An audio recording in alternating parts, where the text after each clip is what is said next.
làm giá ở nhà các bạn ơi. Đó, rất là ngon, trắng tinh.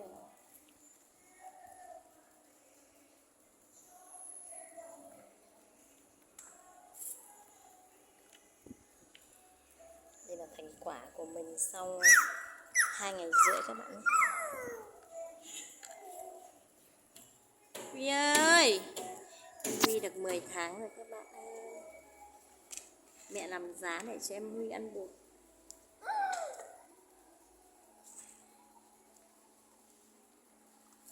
Giá có rất là nhiều vitamin E này, omega này,